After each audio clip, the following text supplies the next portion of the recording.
దేశం మొత్తం మీదున్న best gold sellers, best designs ఇప్పుడు హైదరాబాద్ లో pan India jewel show. Don't miss it.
ఆడపిల్ల వేళకాని వేళ ఇలా స్నానం చేసిందంటే తినకూడని మాట ఏదైనా చెవిని పడి ఉండాలి, లేదా పడకూడని కోరిక ఏదైనా మనసును పడి ఉండాలి.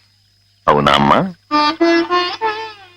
రాత్రి శివుడి వేషంలో ఉన్న మాధవ్ పక్కన నేను పార్వతిలా నిలబడాల్సి వచ్చింది బాబా. పార్వతిలా నటిస్తేనే స్నానం చేశావు. రేపు ఆ శివుడి పక్కన పార్వతిలా జీవించాల్సి వస్తే?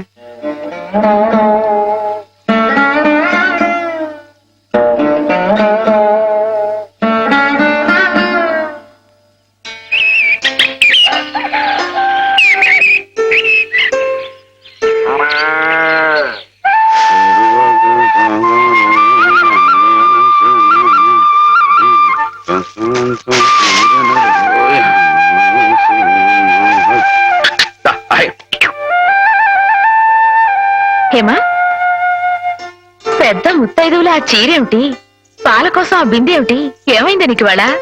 ఏం కాలా, నేను వెళ్ళి నీళ్లు తీసుకొస్తాను, నువ్వు వెళ్ళి పాలు తీసుకురా. రోజు నువ్వు వెళ్ళి పాలు తీసుకొచ్చేదానివి, ఇవాళ కొత్తగా ఏం మార్పు వచ్చింది? నిన్నటి ఆదివారం వెళ్ళిపోయి వాళ్ళ సోమవారం వచ్చింది, అదే మార్పు. పెద్ద మాటలు. నేనెప్పుడో నీళ్లు తీసుకొచ్చేసాను, నువ్వు వెళ్ళి పాలు తీసుకురా. టైంకి సరిగ్గా కాఫీ అందకపోతే ఒక్క నిమిషంలో సోమవారాన్ని మంగళవారం చేసేస్తాడు నాన్న. నువ్వు వెళ్ళు.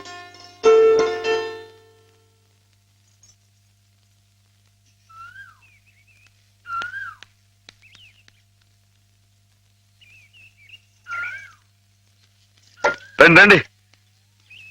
ఏంటమ్మా గారు ఆలస్యం లేచారంటండి? కళ్ళు కలవల్లా ఉన్నాయి. పాలు పాలు రెడీయేగానండి. రాత్రి స్టేజ్ మీదకి అసలు నిజంగానే ఆదిశక్తి వచ్చి ఉందండి. చూశారు కదండి రాత్రి మీరు వచ్చిన వంగతో వాళ్ళందరినీ ఎలా ఉతికి పారేశానో. పాలు రాత్రి దెబ్బతో నాకు గట్టి నమ్మకం వచ్చేసిందండి. నాకు ఎప్పుడు ఏ ఆపద వచ్చినా మీరు వచ్చి కాపాడేస్తారని. నువ్వు జాగ్రత్తగా ఉంటే నీకు ఆపదలు ఎందుకు వస్తాయి? అసలు ఎదుటి వాడిని చదవగలిగే లౌక్యం నీకు రావాలని రోజు దేవుడికి దండం పెట్టుకుంటున్నాను. నిజమా అమ్మాయి గారు? రోజు నా గురించి మీరు దేవుడికి దండం పెట్టుకుంటారా? పాలు చూడు. బాగుంది నాన్న, బాగుందండి. శుభం. మరి అబ్బాయికి అమ్మాయి నచ్చింది కాబట్టి ఆ ఇచ్చిపుచ్చుకోవడాలు కూడా మరి మాట్లాడండి బాబు. అబ్బాయి గారికి అమ్మాయి గారు పాస్ అయిపోయి సరే అండి, మరి అమ్మాయి గారికి అబ్బాయి గారు పాస్ అవ్వట్లేదు ఏంటండి? అయ్య బాబా. వెళ్తాం గారు, మిమ్మల్ని కొంచెం అలా బయటికి రండి. రండి. అమ్మాయి గారు, మీకు పెళ్లి కొడుకు అన్ని విధాలా నచ్చితేనే ఈ పెళ్లి జరుగుతుంది, లేకపోతే జరగదు. చెప్పండి, మీకు అబ్బాయి నచ్చాడా? ఆడపిల్లలు నువ్వు ఇట్ట అడగగానే అట చెప్పేస్తారా? రైటే లేండి, ఇటప్పుడు కొంచెం ఇరకాడంగానే ఉంటుంది. ఓ పని చేయండి, అబ్బాయి మీకు నచ్చితే నవ్వుతూ తలదించుకోండి, నచ్చదనుకోండి కోపం నాకేసి తిరిగి చూడండి. అయ్యి బాబాయ్, అదేంటండి? అటు నవ్వు కాదు, ఇటు కోపం కాదు, అటు బాధగా చూసి అర్థం ఏంటండి? నాన్నని, చెల్లెల్ని, మిమ్మల్ని అందరినీ వదిలి వెళ్ళాలంటే బాధగా ఉంది. రైటేనండి, ఆడపిల్ల అంటే అంతే కదండి. పాపం రేపు హేమ గారు కూడా అంతేలే. వదిలేస్తే లింకులు పెట్టేస్తాడు. నీ ఇంకాయన నచ్చారా లేదా అది చెప్పు.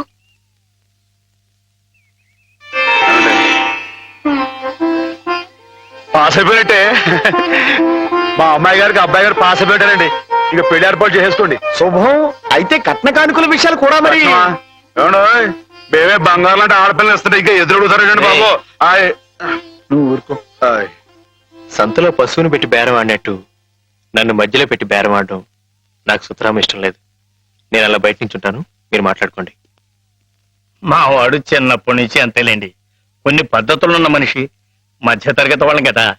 తప్పని తెలిసినా కొన్ని బాధ్యతలను నెరవేర్చడానికి కొన్ని పనులు చేయక తప్పదు. మరి ఏమంటారు బావగారు? అవన్నీ ఎందుకండి, ఆ పుచ్చుకునేది ఏదో ఒక ముక్క మా మనసులో వేయండి. ఒక 50,000 అయితే సబబుగా ఉంటుందంటారు. హాయ్, సరే బావగారు, మీ సంబంధం మాకు నచ్చిందండి. త్వరలోనే ముహూర్తాలు పెట్టుకుందాం. వస్తామండి. నమస్కారం. విన్నావటే 50,000 కట్టడం కానీ ఒక క్షణం ఆలోచించకుండా ఒప్పేసుకోండి మీ అన్నయ్య గారు. అంతటితో ఆగుతుందా? లాంఛనాలని అవని ఇవని ఇంకా అమాం బాపతు ఇంకో 10,000 దేగుతుంది. కాస్త డేకితే మాత్రం తప్పే ఉందండి. మంచి సంబంధం అనుకున్న తర్వాత ఆయ్. ఒరే డబ్బు గురించిన ఆలోచన ఎందుకు బావగారు? ఈ ఇంటిని అమ్మేస్తాను. జోకులు వేస్తున్నారా బాబు గారు? లేదయ్యా, నిజంగానే అమ్మేస్తాను. తాతల నాటి ఆస్తి ఈ ఇంటిని అమ్మేస్తారా? అవును బావగారు, నాకు కుర్రాడు నచ్చాడు. అతని క్రమశిక్షణ నచ్చింది. ఈ రోజు లెక్కల ప్రకారం వాళ్ళు ఏమీ ఆకాశంలో లేరమ్మా. చాలా సబబుగానే అడిగారు. అయినా రేపు మీరు మాత్రం అడగరా? మీరు అడగకపోయినా నా బాధ్యతగా నేను ఇవ్వద్దా చెప్పండి. అందుకే ఇంటిని అమ్మేసేయాలనే నిశ్చయానికి వచ్చాను. మీ ఎరుకలో ఏదైనా మంచి బేరం ఉంటే చూడండి బావగారు. కాస్త ఇంటిని శ్రద్ధగా చూసుకునే మనుషులను చూడండి.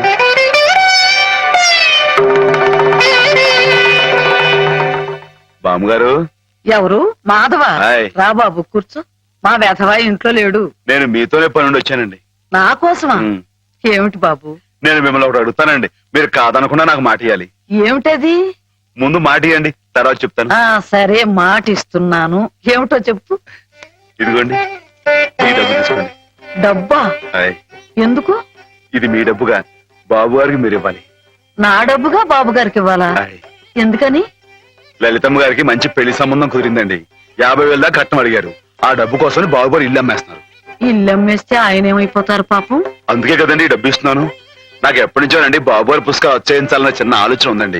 ఆ కోరిక ఉపయోగించుకుని ఈ డబ్బు బజార్ కింద ఇచ్చామనుకోండి, ఆ పెళ్లి ఖర్చుకి ఉపయోగపడుతుంది, ఆ ఇల్లు నిలుస్తుందండి. అవును, ఇంత డబ్బు ఎక్కడిది నీకు?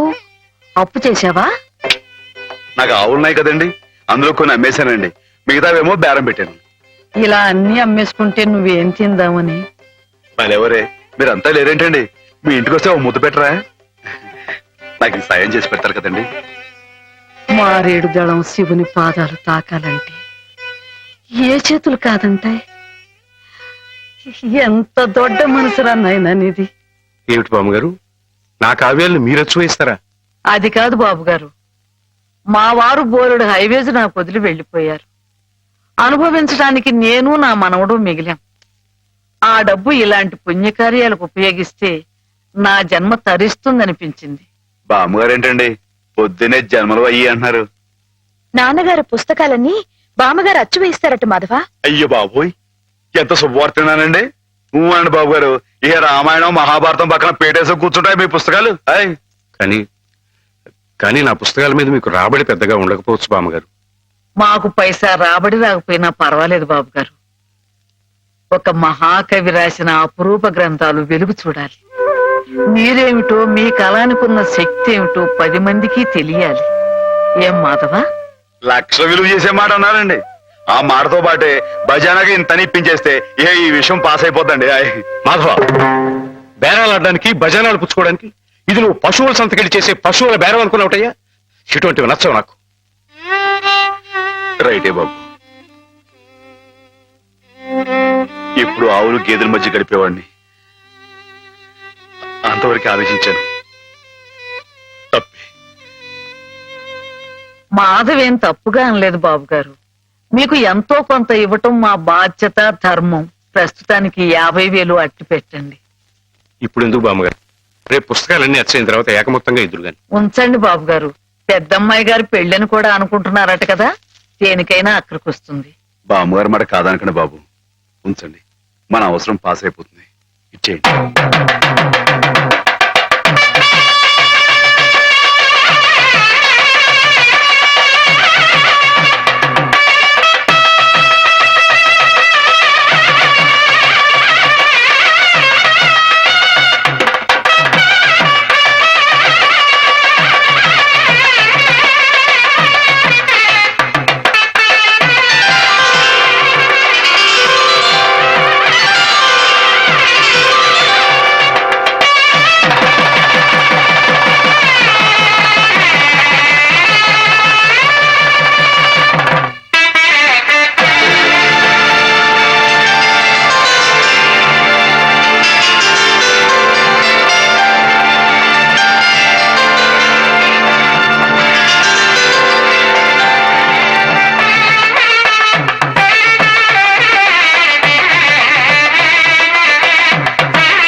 ఏమిటి ఏమిటి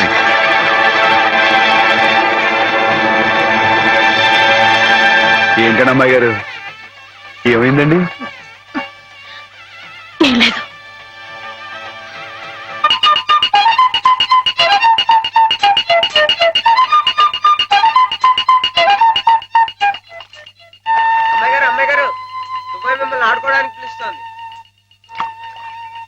గుడికెళ్ళి వస్తున్నావమ్మా? ఆ, పుట్టినరోజు కదా అని. కన్నెపిల్ల జరుపుకునే ఒక్కొక్క పుట్టినరోజు కన్నవాళ్లకు ఒక్కో హెచ్చరికమ్మ. కళ్యాణ ఘడి సమీపిస్తోంది సుమా అనే ఓ అందమైన హెచ్చరిక. కూర్చోండి నాన్న, ఎందుకమ్మా? కూర్చోండి. లేమ్మా లే. ఈ పుట్టినింటి మహారాణి మెట్టినింటి మహారాణి పిల్లపాపలతో సుఖ సంతోషాలతో వర్ధిల్లాలమ్మా. అన్నట్టు మీ అక్కయ్య నీకు ఉత్తరం రాసిందమ్మా. ఆహా, ఏం రాసింది నాన్న? నీకు పుట్టినరోజు శుభాకాంక్షలు పంపింది. నువ్వు కూడా దానికి వెంటనే శుభాకాంక్షలు అందజేయాలి సుమా. దేనికి? మీ అక్కయ్య నన్ను తాతం చేయబోతుందమ్మా. నిజంగా? మా నాన్న తాత అయిపోతున్నారు. బామ్మగారు వచ్చారేమో, ఒకసారి వాళ్ళ ఇంటికి వెళ్ళి చూసొస్తానమ్మా. పోరా, దానికి చూడకూడదు. ఇదిగో ఉత్తరం ఉత్తరం. ఇటు అమ్మాయి గారు అమ్మాయి గారు అమ్మాయి గారు అమ్మాయి గారు ఈవేళ పిఠాపురంలో ఆవులు పోటీ కదండి. నేను గంగ దివసం బయలుదేరుతున్నానండి. మా చంటిగాడు నేను లేని కదా అని తలా ఇస్తారేమో, మీరు కాస్త దగ్గర నుంచి చూసుకోండి. ఇప్పుడే బయలుదేరుతున్నావా? మరి సాయంకాలం కదండి పోటీ. పోనీ మధ్యాహ్నం వెళ్ళకూడదా? మధ్యాహ్నం బయలుదేరితే టైం ఏమి మిగులుద్దండి. ఆవు కాస్త అలుపు తీర్చుకోవాలన్నా ఈ సర్దుకోవాలన్నా ఇప్పుడు వెళ్ళడం రైట్ అండి. సరే, నీ ఇష్టం. ఉంటానండి. అదేమిటి? ఇంతకీ కావాల్సిన ఆవిడ మర్చిపోయానండి. ఈ ఏడాది కూడా బహుమతి నాకే పాస్ అయిపోవాలని కోరుకున్నారు కదండి. నువ్వు అడిగితే కదా. అయ్య బాబు అడగాలండి, కోరుకోండి బాబు. సరే, నీదే. చాలండి.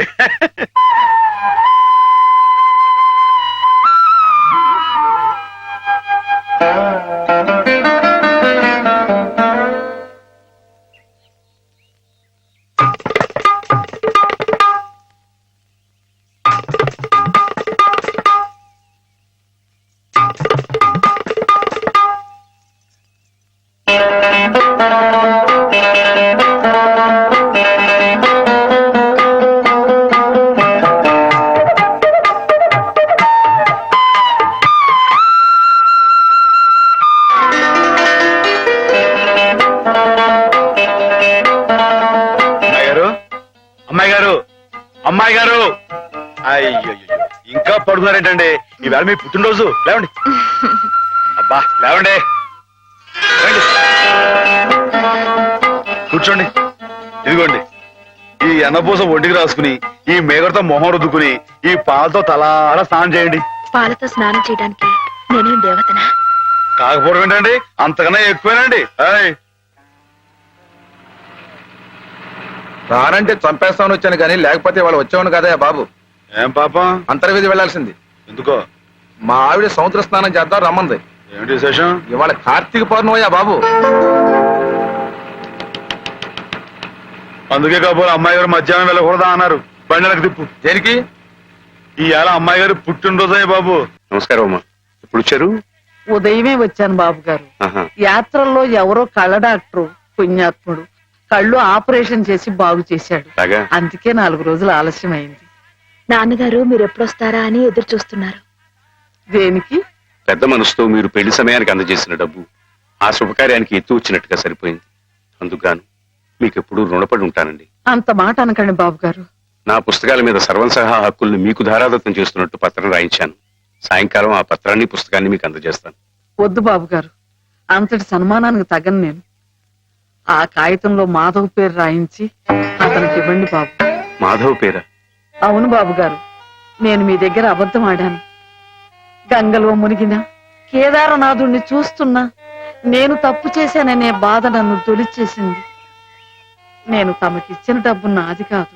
మాధవ ఆవులు నమ్మేసి డబ్బు తెచ్చి నాకిచ్చి తను ఇస్తున్నానంటే మీరు తీసుకోరనే భయంతో నేను ఇస్తున్నట్టు అబద్ధం ఆడించి మీకు ఇప్పించాడు. మాధవ్? మన మాధవ్? మీ ఇల్లు మీ చెయ్యి జారిపోకూడదని వాడి తపన. మీ పుస్తకాల్ని వాడి డబ్బుతోనే అచ్చు వేయించాలని వాడికి ఎప్పటి నుంచో కోరిక. అందుకే పుస్తకాలకి బయానా రూపంగా కొంత డబ్బిస్తే మీ ఇల్లు నిలుస్తుందని అలా చేశాడు బాబు గారు.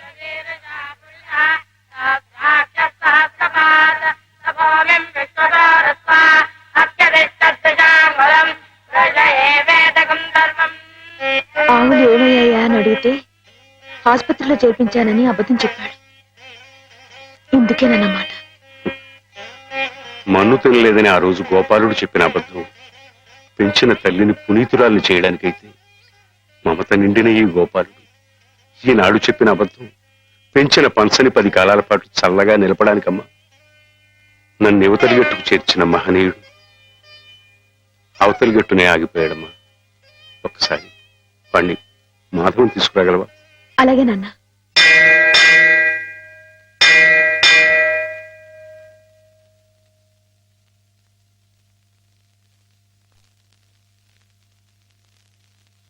అమ్మాయి గారు ఎంతసేపు అయిందండి వచ్చి?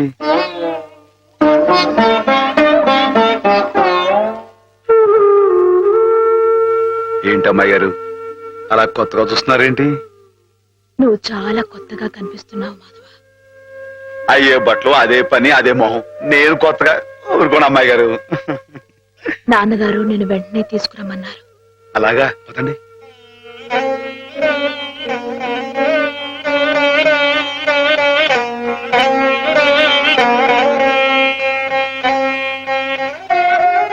ఏమిటి ఈ అమూల్యమైన గ్రంథాలు ఏమిటి? అతలకు అంకితం ఇవ్వడం ఏమిటి? నేనేం చెప్పను. మామయ్య మంచి పని చేస్తున్నాడు అన్న.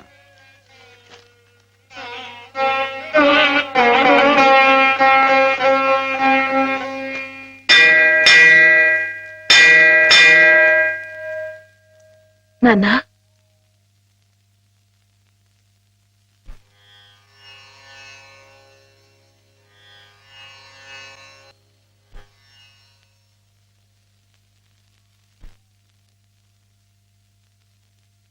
బాబు గారు నాకు బాబు గారు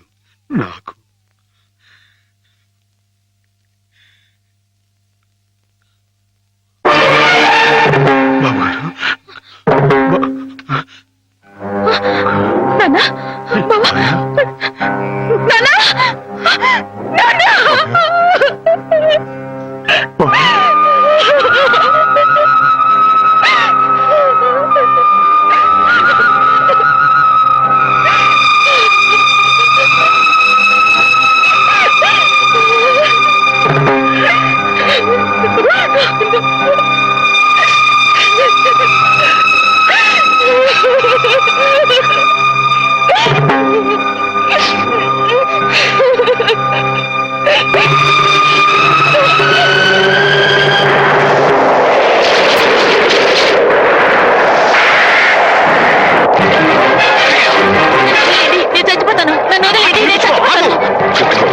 ఎందుకు చచ్చిపోవాలనుకున్నావు? నాకెవరూ లేరు బాబు గారు. నీ పేరేమిటి బాబు? మాధవయ్య. చూడు మాధవ్, దిక్కులేని వాళ్ళకి దేవుడే పెద్ద దిక్కు. మనం పుట్టింది బతకడానికయ్యా, చావడానికి కాదు. పద, మాతో పాటు మా ఇంట్లో ఉందిగా. నేను ఉత్తినే ఉండను, ఏదైనా పనిపించండి చేస్తాను. అలాగే పనిపిస్తాను. పద.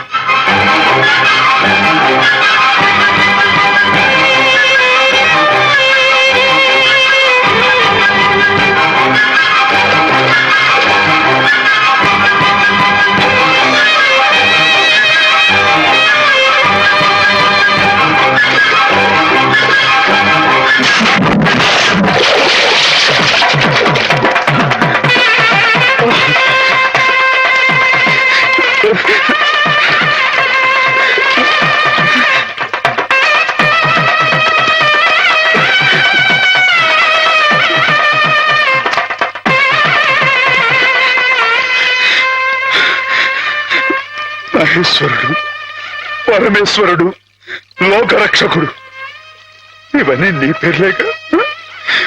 ఒక్క మంచి పని కూడా చేయలేని వాడివి నీకెందుకయ్యా ఇన్ని మంచి పేర్లు? ఎందుకని గుళ్ళు గోపురాలు? ఎందుకని పూజలు పురస్కారాలు? చెప్పు, మాట్లాడు, మాట్లాడు, మాట్లాడు. ఎందుకంటే నువ్వు తప్పు చేసావు గనక. అసలు నువ్వు అంటూ ఉంటే కదయ్యా తప్పు చేయటానికైనా ఒప్పు చేయటానికైనా. నువ్వు ఉన్నావనుకోవటం మా పిచ్చి, మా ఎర్రి, మా భ్రమ. వద్దు, నువ్వు మా మధ్య ఉండడానికి వీల్లేదు. పో, దూరంగా పో, ఈ గోదావరిలో కలిసిపో, ఈ గోదావరిలో కలిగిపో. ఏమిటి ఆవేశం? దేవుడి మీద రా నీ కోపం. ఈయన దేవుడులాగా అవుతాడు బాబా. నమ్ముకున్న వాళ్ళకు మంచి చేసేవాడు దేవుడు, పూజలు చేసేవాళ్ళకు కాపు కాసేవాడు దేవుడు. ఈయన మనిషిలాగే మోసాడు బాబా.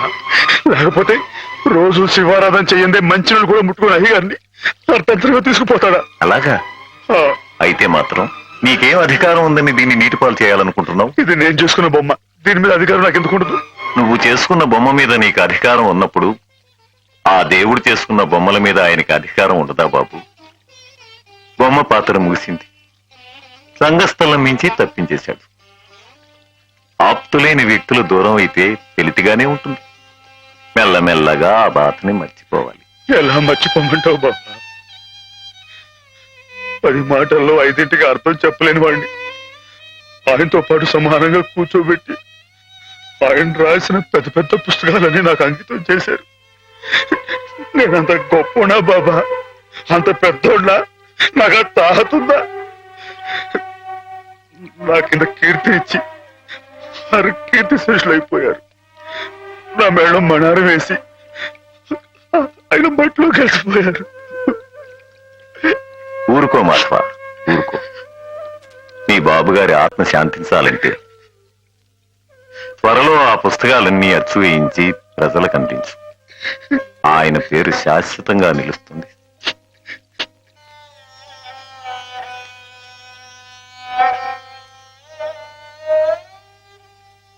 ఇక నాన్నగారి పుస్తకాల సంగతి మర్చిపో మాధవ. ఈ ఇల్లు నిలబెట్టాలనుకున్నావు, అందుకు నువ్వు కష్టపడింది నష్టపోయింది చాలు. ఆ రుణం మేము తీర్చుకున్న తర్వాత ఆ పుస్తకాలు అప్పుడే అచ్చు వేయించచ్చు. మీరు రుణం తీర్చుకుంటారా అమ్మాయి గారు? అయితే ఆ డబ్బు నేను అప్పుగా ఇచ్చానండి. ఆ మాత్రం డబ్బుకే మీరు రుణం అనుకుంటే అయ్యా అమ్మ ఏ దిక్కులే నన్ను చిన్నప్పటి నుంచి అయ్యగారు సాకారే. మరి ఆయనకి ఎంత రుణపడి ఉంటానండి? అయ్యగారు లేదు కదా అని మీ ఇష్టం మాట్లాడితే పాస్ అయిపోద్ది అనుకోమాకండి. అది కాదు మాధవ, నా ఉద్దేశం అది కాదు. పుస్తకాలు అప్పు చెప్పేటప్పుడు అయ్యగారు నన్ను రామయ్య అన్నారు, కృష్ణయ్య అని పిలిచారు, కృష్ణదేవరాయలు అన్నారు. నేను నిజంగా అంత గొప్ప అని కాకపోయినా కనీసం వాళ్ళ మంచితనంలో కొంతని చూపించుకునేవండి. నీకు మించిన బరువును మోస్తున్నావనే కానీ మరేం లేదు మాధవ. నీ ఇష్టం. నాన్నగారిని చనిపోకుండా బ్రతికిస్తానంటే మాకు మాత్రం సంతోషం కదా. మనం ఎవరూ కాదని ఆయన బతికించేది. ఆయన రాసిన ప్రతి అక్షరంలో ఉన్న ప్రాణం, ప్రతి పదంలో ఉన్న భావం.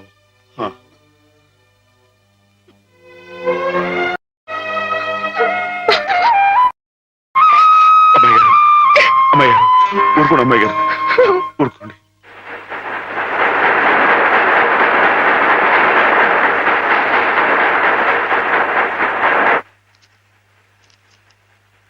వీటన్నిటినీ మీరు చెప్పిన విధంగా ఇలా క్యాలికో బైండ్ తో అచ్చువేయాలంటే దాదాపు ₹1,00,000 అవుతుంది. 1,00,000 ఏంటండి? కొంచెం ఎక్కువైనా గానీ ఘనంగా అందంగా అచ్చవ్వాలండి. మరైతే బజానా అండి. ఇదిగోండి ఈ డబ్బులు చండి, లెక్కెట్టుకోండి.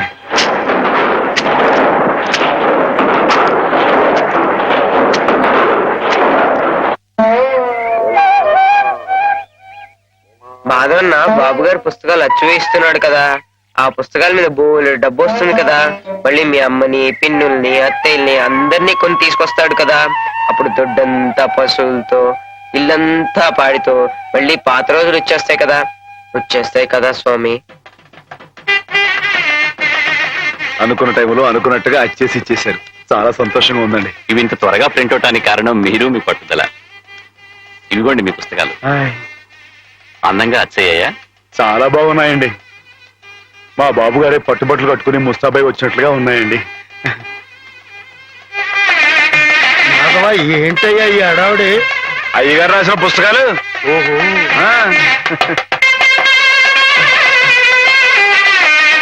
ఆగండి ఆగండి. ఇదేంటి పిచ్చాసుపత్రి బండి ఉందండి ఇక్కడ?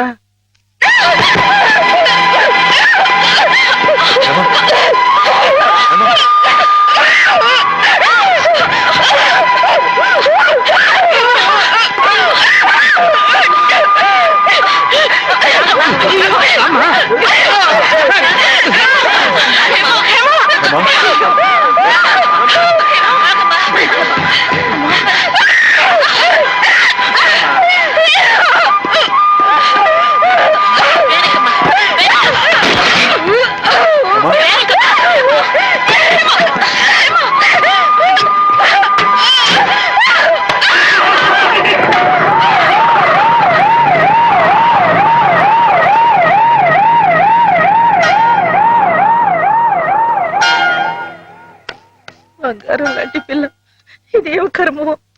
ఏంటండి ఇది? ఇప్పుడు నేను చూసింది అమ్మాయి గారేనా? ఏమే మాధవ, ఏ జన్మలో మేమెవరో ఏం పాపం చేశాము, అది శాపమై పిల్లగా చుట్టుకుంది. అసలు ఏం జరిగిందండి? లలితకి 15 రోజుల ముందుగానే పురుడు వచ్చిందని తెలిసి నేను హేమ లలిత ఇంటికి వెళ్ళాం. రక్తం బాగా పోయి నీరసంగా ఉంది పిల్ల. 4 రోజుల్లో కాస్త తెరుపుగా అనిపించింది. ఇక్కడ ఈయన భోజనానికి ఇబ్బంది అవుతుందని హేమని 4 రోజులు ఉండమని చెప్పి నేను వచ్చేసాను. అదే అదే మాధవ నేను చేసిన మహాపరాధం. అవునమ్మగారు, మీరు ఆ 4 రోజులు అక్కడ ఉండుంటే ఇలా జరగకపోను. హేమమ్మగారు కనిపెట్టలేదు కానీ ఆ దుర్మార్గుడి కళ్ళల్లో ఉన్న పాపపు చూపు నేను ముందే పసిగట్టాను.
పోలీసుల ముందు మొరపెట్టుకున్నాను.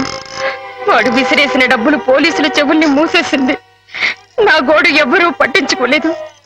డబ్బులు విరిజిమ్మి వాడు అమ్మాయి గారు కాలు జారి పడి చచ్చిపోయారని చెప్పి నమ్మించి తన మీదకి ఏ కేసు రాకుండా చేసుకున్నాడు.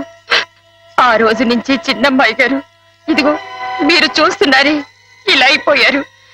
ఏ మగాడి దగ్గరికి వచ్చినా మీద పడడం, కొట్టడం, రక్కడం. అమ్మ తల్లిలా ఉండే చిన్నమ్మాయి గారు ఇలా అయిపోవడానికి కారకుడైన ఆ దౌర్భాగ్యుడు పురుగులు పడి చస్తాడు.